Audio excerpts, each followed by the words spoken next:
রমার রান্নাঘর থেকে স্বাগত বন্ধুদের। প্রথম থেকে শেষ পর্যন্ত থাকবেন বন্ধুরা ভিডিওতে।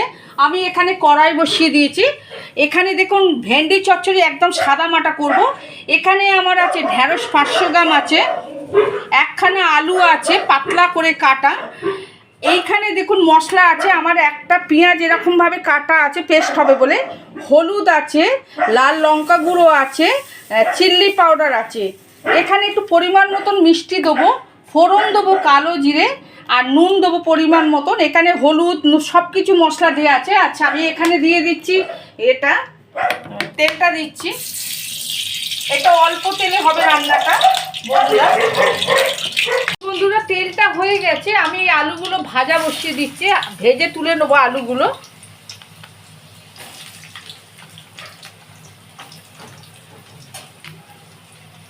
এতে একটু অল্প করে নুন দেবো, যেহেতু আলু এতে নুন দেবো, আমি একটুখানি নুন দিয়েছি বন্ধুরা।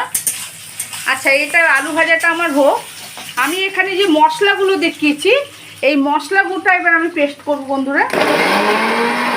বন্ধুরা ঢ্যাঁড়স আলুর যে তরকারি, আলুটা যে ভাজা বসিয়েছিলাম ভাজাটা হয়ে গেছে, আমি নামিয়ে দিচ্ছি।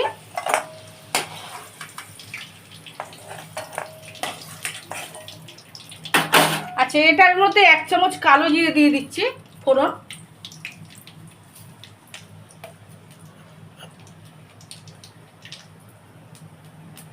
আচ্ছা এই গ্যাসটা সিমে করে আমি এই মশলাটা দিয়েছি। আচ্ছা এর আগে আমি আপনাদেরকে দই ভেন্ডি মশলা ভেন্ডি দেখিয়েছি, আজকে আমি একদম সাধারণ সাদা মাটা একদম দেখাচ্ছি। আপনারা আমার ভিডিওটা দেখবেন, এইভাবে আমি করেছি। এটা রুটি দিয়ে ভাত দিয়ে সব কিছুর সঙ্গে যাবে বন্ধুরা। আমি একটু জল দিয়ে দিলাম এর মধ্যে বেশি করে। আচ্ছা নুনটা দিয়ে দিচ্ছি পরিমাণ মতন, যেহেতু আলু ভাজাতে নুন আছে বলে আমি নুন দিয়ে দিলাম। একটু মিষ্টি দেবো বন্ধুরা, 1 চামচের মতো চিনি দিয়েছি। আচ্ছা মশলাটা একটু হোক বন্ধুরা আমার, তারপরে আমি ঢ্যাঁড়সগুলো দেবো।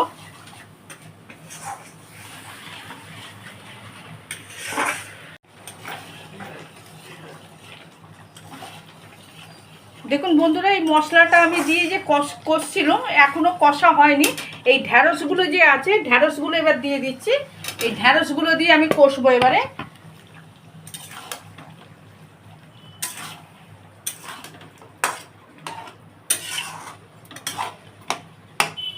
আচ্ছা আমি চাপা দিয়ে দিচ্ছি এর মধ্যে বন্ধুরা এবারে।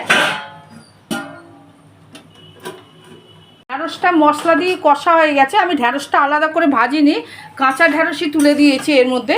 এবারে আমি এই যে ভাজা যে আলুগুলো আছে এই ভাজা আলুগুলো আমি ঢেলে দিচ্ছি এর মধ্যে।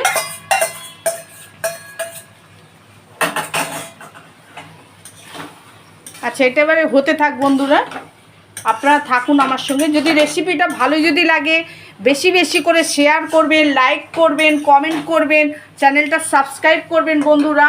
আর অতি অবশ্যই কমেন্ট করবেন আপনারা। আপনারা আমার পাশে থাকার জন্য অসংখ্য ধন্যবাদ বন্ধুরা। নমস্কার।